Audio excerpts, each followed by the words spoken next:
ආයි යාළුවනේ. ඉතින් මේ ටික්කා කියන්නේ එකයි. ආයි තව ටික් කළා නෑ.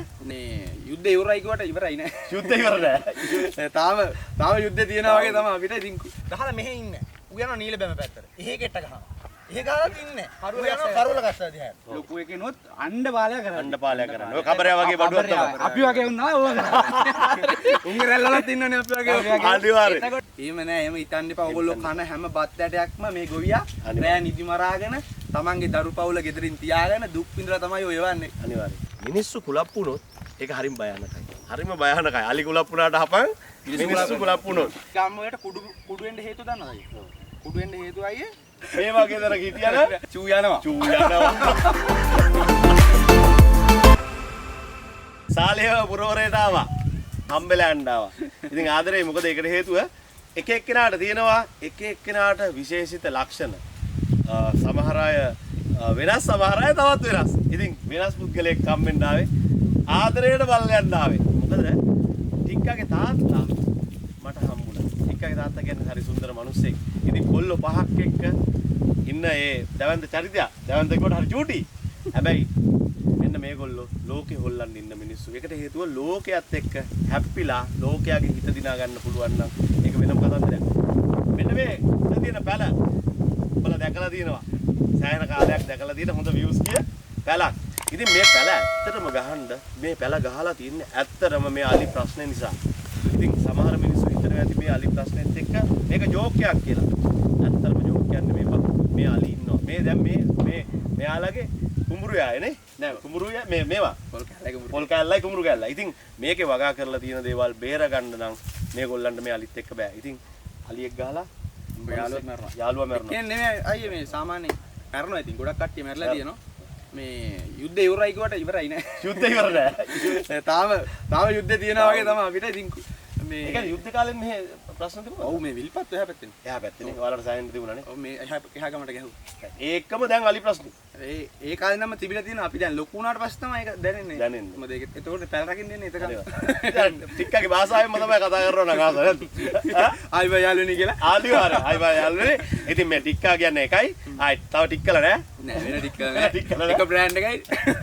ඇත්තටම තියෙන ප්‍රශ්නයක් ඉතින් මේක විසඳන්න පුළුවන් ප්‍රශ්නයක්. මේ මෙච්චර ත්‍රස්තවාදිය දරුණු ත්‍රස්තවාදයක් අපේ රටේ නතර කරන්න පුළුවන් වුණා නම් මේ ලොකු පේන සතෙක් නතර කරන්න බැරි කමක් නැහැ නේ. ඔව් හැබැයි මේකට තව එක දෙයක් කියන්න තියෙනවා. මම අලි ගහන ප්‍රදේශවල ගම්මාන වලට යනවා. ගම්මාන වල මිනිසුන්ගේ ජීවන කතාව එළියට දාන්න. ඒ අවස්ථාවේදී සමහර අය කමෙන්ට් දාලා කියනවා ඒගොල්ලන්ට අලින්ගේ තැන ඉන්න දෙන්න.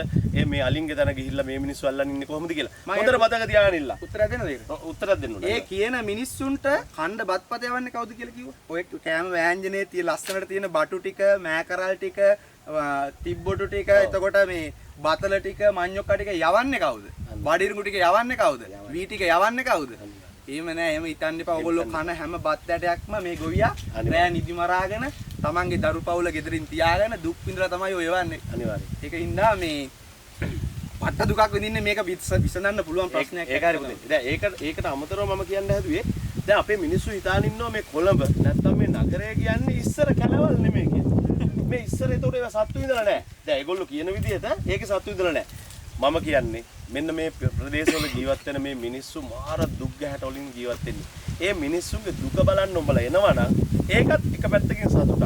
නැත්තම් ඒකට දොස් කියනවා නම් එක මාසයක් මේ ගෙවල් වල ඉන්නේ උන්ට උඹලා ගෙවල් දීලා උඹලා ගෙවල් උඹලාම ඇවිල්ලා පදිංචි වෙලා මාත් බලලා මේ අඩුම දවස් 3ක් 4ක් පදිංචි වෙලා එකක් ඇතිලු. අලියා එන වෙලාවට මේ වගේ දර හිටියනම් චූ යනවා.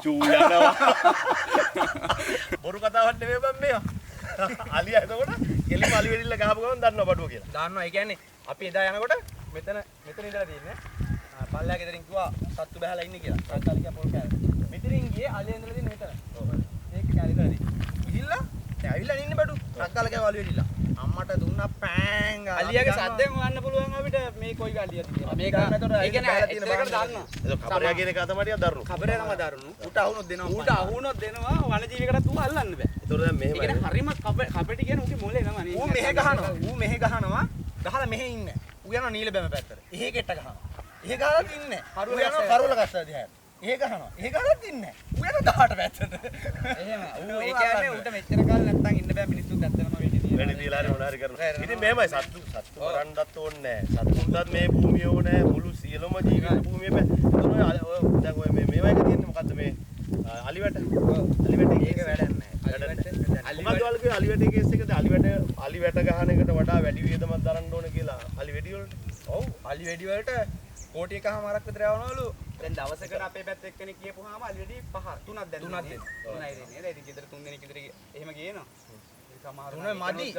3 මදි. 3 ගෑවෙන්නත් මදි. සමහර එතකොට අපි හිතමු මොනවද අලි වැට දාන්න ඉතරයක් නැහැ. අලි වැට අයියට සාර්ථක නැහැ. සාර්ථක. දැන් මේ වගේ කම්බි මේ කණුවකට කම්බිය ගහලා තියෙන්නේ.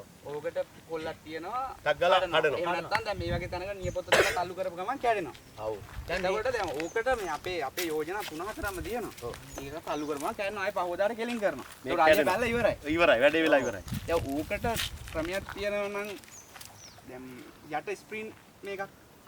ආපහු වෙලා ආයි කෙලින් එනවා. අලිය පාගලා ආයෙනවා.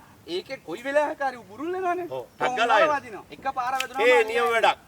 මෙන්න නියම අදහසයි. ඒකට හේතුව මේවා පැට්‍රිකල්. මේවා මේ බොරුවට නිකන් මේ අලි ඉන්න ප්‍රදේශෙවත් නැතුව මේ කොළඹ පුටුරත් කර ඉන්න අයට වඩා බොහෝම මේ පැට්‍රිකලි කියපු කතාවක්. අලියා මේ කණුව පාගගෙන ඉන්නකොට දැන් අපි මේ කණුව මෙහෙම පාගගෙන ඉන්නවා. ඉඳලා පාගලා අතෑරපු ගමන් මේ කණුව එහෙමමනේ. ඊට පස්සේ අලියා එතනින් පැනලා මෙයාලා කියන්නේ මේ යටට ස්ප්‍රින් එකක් හයි කරනවා නම් මෙයා ඒ විදිහට පාගගෙන ඉඳලා අලියා අතෑරපු ගමන් ආපහු අලියා ගැඟට ඒක වදිනවා. ඔව් එක ක්‍රමයක්. එක ක්‍රමයක් ඒක. ඕකේ සමහරු කියයි මල්ලි යකඩි දැම්මොත් ඕක පොළවට ගත්තිනවා. ඕක රබර් දැම්ම හැකියි. ඔව් රබර් දාන්න පුළුවන්. ඒක ගැන කවුරුහරි තර්ක කරනවා නම් ඒක එන්න කියන්නේ. ඒක එන්න කියන්නේ. කරන්න. ඒකයි මම එක ක්‍රමයක් ඒක. මේවා ඉතින් ආයේ කෙලින්ම මේ මූණ දෙන උන් ආ තව ක්‍රම තියෙනවා නේ? තව ක්‍රම තියෙනවා. දැන් අපි හිතමුකෝ ඔය වයර් එක ඔහොමමයි තියෙන්නේ. ඌ පාගනවා. ඇයි අපිට බැරි? ඒ පාගනකොට උඩින් දැන් අලියාගේ උසක් තියෙනවානේ. අලි කියන්නේ මේ පැටව් ඔය කපටි වැඩේ කරන්නේ කොහොමද? මහා ලොකු යෝන්නේ කරන්නේ. ලොකු එකෙක් කරන්නේ. ලොකු එකේනොත් අණ්ඩ පාලය කරන්නේ. අණ්ඩ පාලය කරන්නේ. ඔය කබරයා වගේ බඩුවක් තමයි. අපි වගේ වුණා ඕක කරන්නේ. උන්ගේ රැල්ලලත් ඉන්නනේ අපි වගේ. අනිවාර්යයෙන්. එතකොට යනකොට උඩින් පාත් වෙන්න තව එකනේවනේ. තව එක කම්බියනේ. තව එකක් දැම්මම හරි. හරි. එතකොට දෙකයි. ඕ ඒ කියන්නේ අරක පාගපු ගමන් යට කම්බිය ඇවිල්ලා වදිනවා නම් උඩ කම්බිය ඌ ආයෙ නතර කරා. ආයෙන්නේ. ආයෙන්නේ. ඒ කියන්නේ ඌ සාර්ථක කොයි වෙලේ හරි ඔය ඕෆ් කරපු වෙලාවක හරි පැනලා තියෙන එකෙත් තමයි ආයෙ පැන ඕක වැඩේ කරන්නේ. වැඩේ කරන්නේ. එතකොට දෙකයි තව දැන් දෙකයි ඈ. දෙකයි. ඊට පස්සේ තව පුළුවන් අපි දැන් මේක පයින්නවනේ. ඔව්. ඌ පයින්නකොට දුරක් තියලා හොම්බේ වදින සයිස. මොකද මූ දැන් මේක තරණය කරගම තව තනි කම්බියක් අදිනවා. තව එකක් අදිනවා. ඔළුව වදින හැරි. ඔව්. එතකොට දැන් මූට අත් නෑනේ හදලා. ඒකට එකක් දාන ගමන් උඹලා අරකට දාපල්ල කියලා මේවා කරගෙන. ඌ එතකොට හොයාගත්තත් අපි හොයාගමු තව ක්‍රමයක්. ටික්කගේ අයියයි. අපි ක්‍රම තියෙනවා. ඔව් ක්‍රම තියෙනවා. හැබැයි මේවා මේ ක්‍රම බොහොම ප්‍රායෝගික ක්‍රම. ඒකට හේතුව අලි ඉන්න ප්‍රදේශවල අලි ගහලා මිනිස්සු මැරිලා නැත්නම් මිනිස්සු අලින්ට වෙඩි දීලා ඒ වගේ අවස්ථාවල් වුණ ප්‍රදේශවල ඉන්න අපේම අනේ අහිංසක දරුවෝ. ඉතින් ඇත්තටම මුන්ට මාර හයියක් තියෙනවා මේ වගේ ප්‍රදේශවල මේ වගේ ජීවත් වෙන්න. ඉතින් මම දැක්ක එකම දේ තමයි මම හිතුවේ ටික්කලා කියන්නේ වෙන නැත්තම් නේද? ඒ ප්‍රදේශේ නැතුව ඒ වගේ ප්‍රදේශයකට ගිහිල්ලා ඒ දේ කියනවා ඇති කියලා. එහෙම නෑ. ඒ ප්‍රදේශයේ ඉඳගෙන ඒ දෙයට මූණ දීගෙනම තමන්ගේ යාළුව හොඳම යාළුවව අලියා මරලා ඉන්නද්දි ඒ ගැන කතා කරපු තරුණයෝ. මම එදා මිනි අරගෙන එනකොටත් මම කල්පනා කරේ මම අනිවාර්යයෙන් මේක ගැන කතා කරනවා. එදා කිව්වා ඒකට විසඳුමක් දෙනවයි කියලා. ඔව්. එදා යනකොට මගේ බලාපොරොත්තුෙන් හිටියා නැත්තම් මිනි අරගෙන යන් කියන මහා පාරට. හැබැයි එදා මුකුත් කරේ නැහැ පාඩුවේ හිටියා. ඊට පස්සේ දෙවෙනි පාරට ගැහුවා. මේ අංක මම ගැහුවා.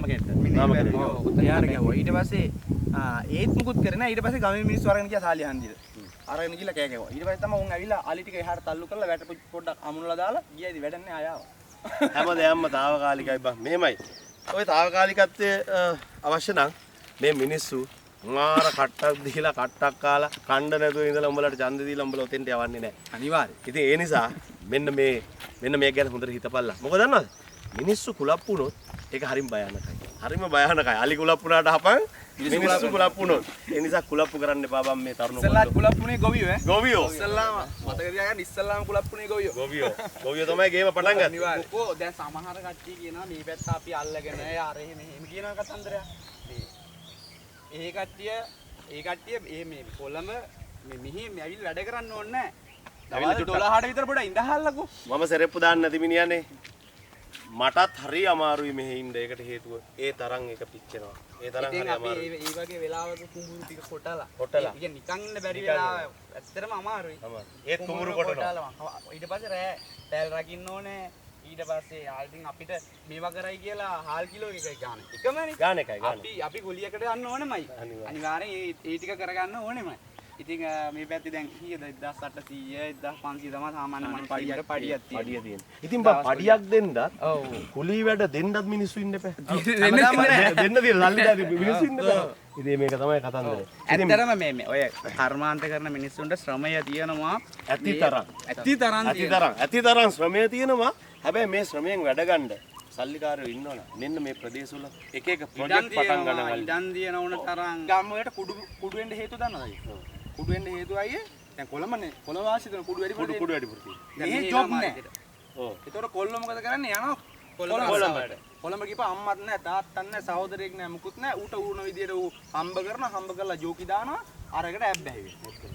ඌ ගමට එනවා. ඊට පස්සේ ගමේ කාටත් පුරුදු කරනවා. අන්න ඒකයි මෙහෙ කර්මාන්ත පටන් අරන් මෙහෙ දිනු කරා නම් ගමේ කොල්ලා යන්නේ නැහැ ගමේ කෙල්ල යන්නේ නැහැ ගාමන්ට යන්න කොළඹට. ඒතකොට මෙහෙ රස්තාව තියෙන අම්මා තාත්තත් එක්ක සතුටින් ඉන්න පුළුවන්. අම්මා තාත්තට බලන්න හදන්න පුළුවන්. ඒතකොට පවුල් වල ප්‍රශ්න ගොඩක් අඩු කුඹුරු වැඩ කරගන්න දැන් කුඹුරු ගොඩක් පුරන්. පුරන් කුඹුරු ගොඩක් තියෙනවා වියදම් කරගන්න සල්ලි නැහැ. එතකොට හැබැයි ශ්‍රම බලකාය ඇති තරම් ඉන්නවා. ඒ වගේම ඇති තරම් ඉඩම් තියෙනවා. මේ ඉඩම් වල වගා කරන කට්ටිය ඕනනම් නැත්තම් මොනවා හරි ෆැක්ටරියක් දාන්න නේ මොනවා හරි ව්‍යාපාරයක් ගොඩනංවන්න එතකොට ඒකට ශ්‍රම බලකාය ඉන්නවා. ඉතින් බොහොම සන්තෝෂෙන් ඒගොල්ලොත් බලාගෙන ඉන්නවා මෙන්න මේ වගේ දෙයක් ගමට එනකම්. හැබැයි ගමට විස නැත්තම් ගමට කුඩු නැත්තම් ඒ විස මේ විනාශ කරන දේවල් නැතුව ගමේ මිනිස්සුන්ට ධෛර්යයක් වෙන නැත්තම් ගමේ මිනිස්සුන්ට හොඳක් වෙන දේවල් තියෙනවා නම් අරගෙන වරෙල්ලා මෙහෙට. ඒක තමයි මෙන්න මේ ගමේ උන්ගේ එකම බලාපොරොත්තුව. නැද්ද? අනිවාර්යයෙන්. එහෙනම් සතුටුයි එහෙනම්. හරිද? අපි ආයෙ දවසක හම්බෙමු. මේක ඇත්ත ඇති සැටියෙන් මිසක් මේක නිකන් බොරුවට එහෙම නෙමෙයි ඈ. ජය වේවා. ජය වේවා. සියාවේ ලොකුම කැමරා මාකට් එක එක්ක ෂොප් එකට නැත්නම් වෙබ් එකට. cameralk.com